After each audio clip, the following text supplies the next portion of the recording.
continuing our journey of discovery to discover what is truth. And as we looked at in our last presentation, we're using the Bible, history, science and common sense to determine what is truth. And I'd like to begin by reciting a paragraph from a book that I read many years ago, and the result of reading that paragraph took me on a journey, the result of which I'm going to share with you today. It's from a little book called Education, page 100.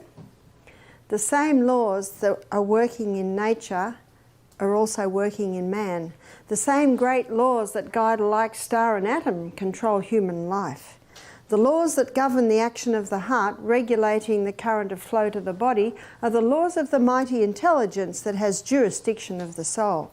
From him all life proceeds. Only in harmony with him can be found its true sphere of action. To all objects of his creation, the requirements are the same. A life exercised in harmony with the Creator's will, a life sustained by receiving life from the Creator. This is the last law. To transgress his law, whether it be physical, mental or moral, is to place oneself out of harmony with the universe, to invite discord, anarchy and ruin. You can see why I memorized it. Such beautiful words. But look at those laws. To transgress his law, whether it be physical, we've been looking at physical law all week. Moral, the dictionary calls the 10 Commandments the great moral code of ethics. But what are the mental laws? I was not aware of mental laws. I worked as a psychiatric nurse for many years. And I became quite disillusioned because I noticed that all we really did was give drugs.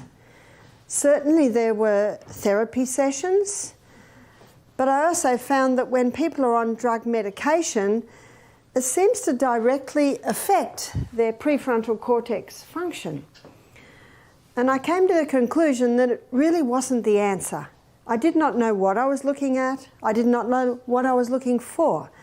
But as I moved on in life, probably a few years after I'd finished my nursing and I now had 2 little children, I became a Christian.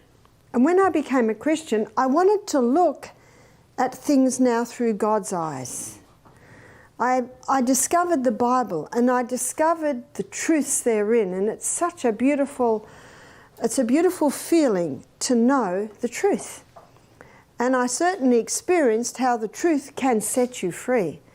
In fact, it was the best thing I'd ever found.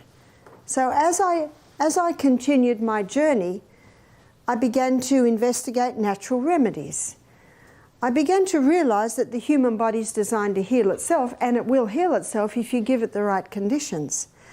As I moved on, I began to see that the mind can also heal itself if given the right conditions.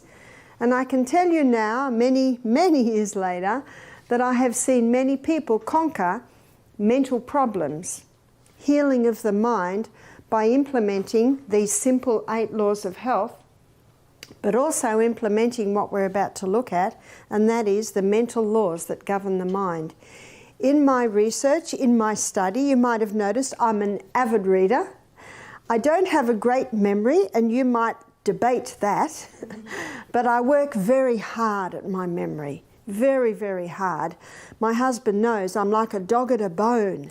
I just keep at it and at it and at it till I get it. And I will be explaining those things to you as we look at the laws that govern the function of the mind. But notice that last law. To transgress his law, whether it be physical, mental or moral, is to place oneself out of harmony with the universe, to invite discord, anarchy and ruin. So adherence to law brings harmony. Now we know that that's basic science, but it is also basic common sense. When I'm in the US, I've got to abide by your laws or it could be disaster. I could have a head on. So abiding by law, that's basic common sense, it's basic science.